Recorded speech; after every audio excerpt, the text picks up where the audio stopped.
Bismillahirrahmanirrahim. Assalamualaikum warahmatullahi wabarakatuh. Alhamdulillah, hari ini kita akan sambung semula kelas Akidah tahun 1. Pada kali ini, kita masih lagi dalam tajuk yang besar, iaitu tajuk Rukun Iman. Tajuk apa? Rukun Iman. Dan tajuk kecilnya ialah Hikmah beriman dengan Rukun Iman. Apa itu hikmah? Hikmah ni sesuatu yang akan kita perolehi setelah kita berjaya menempuhi ujian, berjaya menempuhi sesuatu perkara yang Allah bagi dekat kita dengan penuh sabar, dengan penuh amanah dan penuh tanggungjawab. Okey. Hikmah beriman dengan rukun iman terbahagi kepada 3 aspek ataupun 3 kategori. Yang pertama ialah kepada diri sendiri, yang kedua kepada masyarakat, dan yang ketiga kepada negara. Okey, kita pergi kepada yang pertama dahulu, iaitu kepada diri sendiri. Apakah hikmah orang yang beriman dengan rukun iman, dan apakah individu itu akan dapat ataupun diri kita akan dapat? Okey.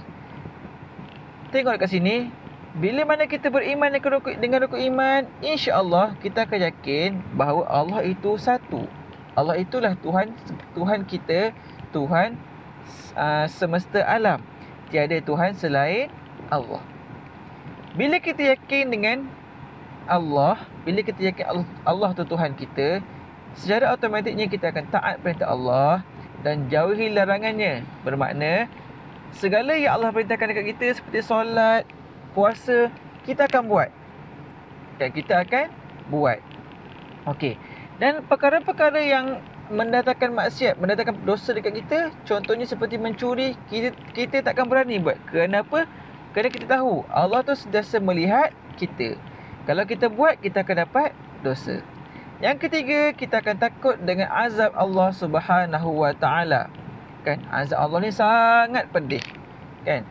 Contohnya, kita dekat dunia ni pun, kalau kita duduk dekat api dunia ni, contohnya seperti di dapur kan, kalau kita tengok mak kita masak, kita pergi dekat dengan dapur tu, cuba letak tangan kita dekat api tu, mesti terasa panasnya.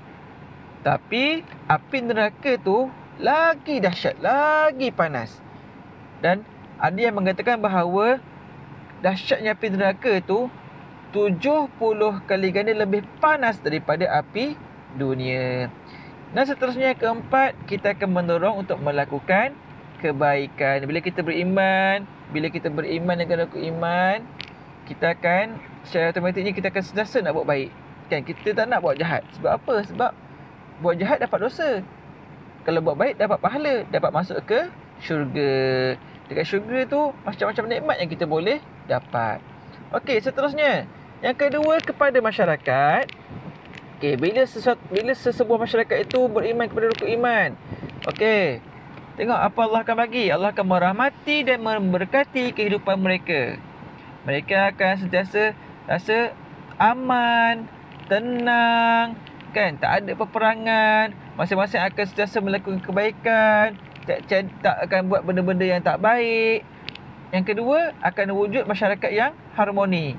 Masyarakat harmoni ni bermaksud kita akan berada dalam keadaan sekeliling kita ni orang yang baik-baik, kan, sentiasa bantu orang yang susah, kan, mudah untuk menjaga harta benda kita, kan, menjaga aib kita, kan. Dan seterusnya, saling menasihati kepada perkara kebaikan. Bila mana masyarakat tu beriman dengan rukun iman, mereka ni akan sama-sama bantu.